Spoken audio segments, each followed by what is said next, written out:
Hello friends, કેમ છો બધા? મજામાં ને? આજે આપણે ઉપવાસમાં ખવાય તેવી સિંગ અને તલની સુખડી બનાવવાના છીએ. આ સુખડીને માંડવી પાક પણ કહેવામાં આવે છે. આ સુખડીને સિંગ પાક પણ કહે છે. તો ચાલો મિત્રો, આપણે બનાવવાની શરૂઆત કરીએ. તો ચાલો આપણે સિંગદાણા અને તલની સુખડી બનાવવાની શરૂઆત કરીએ. સિંગદાણા અને તલની સુખડીને માંડવી પાક પણ કહેવામાં આવે છે અને સિંગ પાક પણ કહેવામાં આવે છે. આ સુખડી સાથે તલનો ટેસ્ટ ખૂબ જ સરસ લાગે છે, એટલે મેં થોડા 1 વાટકી જેટલા તલ લીધેલા છે અને 1 બાઉલ એટલે 1.5 થી 1.5 વાટકી જેટલા સિંગદાણા છે. હવે આપણે વારા પરથી બંનેને શેકી લઈશું. અને સિંગદાણા શેકી ગયા છે. હવે આપણે આને ડીશમાં કાઢી લઈશું અને ઠંડા કરવા દઈશું. એક ડીશમાં કાઢી લીધેલા છે. હવે ઠંડા થઈ જાય પછી આપણે આના ફોતરા નીકાળી દઈશું અને મિક્સરમાં પીસી લઈશું. એ જ ગરમ કઢાઈમાં આપણે તલને પણ થોડા 1 થી 2 મિનિટ માટે રોસ્ટ કરી લઈશું. તલ શેકાઈ ગયા છે. હવે આપણે એક વાસણમાં કાઢી લઈશું અને આને પણ ઠંડા કરી લઈશું. તલ ને સિંગદાણા મેં કાઢી લીધા છે ડીશમાં. ઠંડા થઈ જાય પછી આપણે મિક્સરમાં ક્રશ કરી લઈશું. સિંગદાણા ઠંડા થઈ ગયા હતા તો મેં આવી રીતે એના ફોતરા નીકાળી દીધેલા છે. હવે મિક્સરમાં પહેલાં સિંગદાણા અને પછી તલ આપણે પીસી લઈશું. આ રીતે મેં તલ અને સિંગદાણાનો મિક્સરમાં ભૂકો કરી દીધેલો છે. મિક્સરને આપણે કોન્સ્ટન્ટ ચાલુ નથી રાખવાનું, બંધ ચાલુ એવી રીતે આપણે આ ભૂકો કરવાનો છે. જો તમે કોન્સ્ટન્ટ ચાલુ રાખશો તો તલ અને સિંગમાંથી એનું ઓઇલ રિલીઝ થઈ જશે અને તમને સુખડીમાં મજા નહીં આવે, બરાબર સોફ્ટ નહીં બને. તો આ વાતનું ખાસ ધ્યાન રાખજો. હવે મેં કઢાઈમાં ઘી ગરમ કરવા માટે મૂકી દીધેલું છે.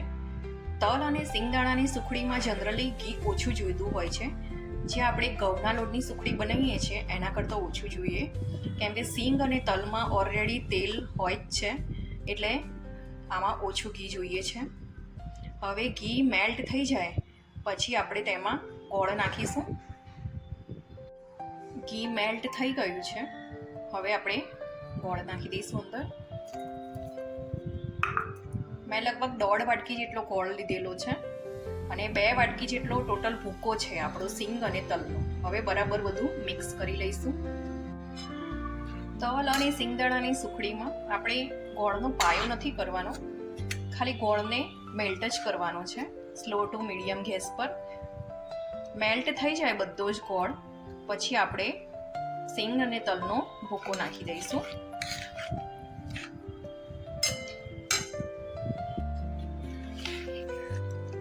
આ રીતે આપણે મીડિયમ ગેસ પર ગોળને મેલ્ટ કરી લઈશું. હજી અંદર થોડી ઘઉંની કાંકરીઓ છે તે પણ આપણે મેલ્ટ કરી લઈશું અને પછી ભૂકો નાખી દઈશું. જોઈ લો, ગોળ બધો જ મેલ્ટ થઈ ગયો છે. હવે આપણે સિંગ અને તલનો ભૂકો નાખી દઈશું. 2 મિનિટ થઈ ગઈ છે.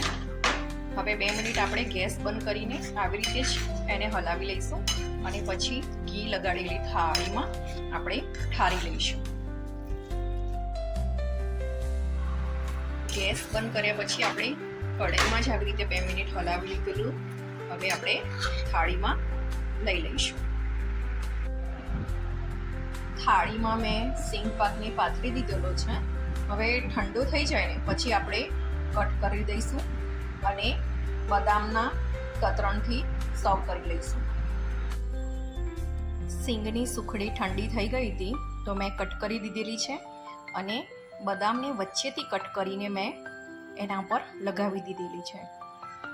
આ સુખડી ખાવામાં ખરેખર એકદમ પોચી છે, બનાવવામાં પણ એકદમ સહેલી છે. તમે જરૂરથી મિત્રો આ ટ્રાય કરજો. જો તમને મારો આ વિડીયો ગમ્યો હોય તો મારી ચેનલને લાઈક કરજો, શેર કરજો અને સબસ્ક્રાઈબ કરજો. જય શ્રી કૃષ્ણ. રાધે રાધે.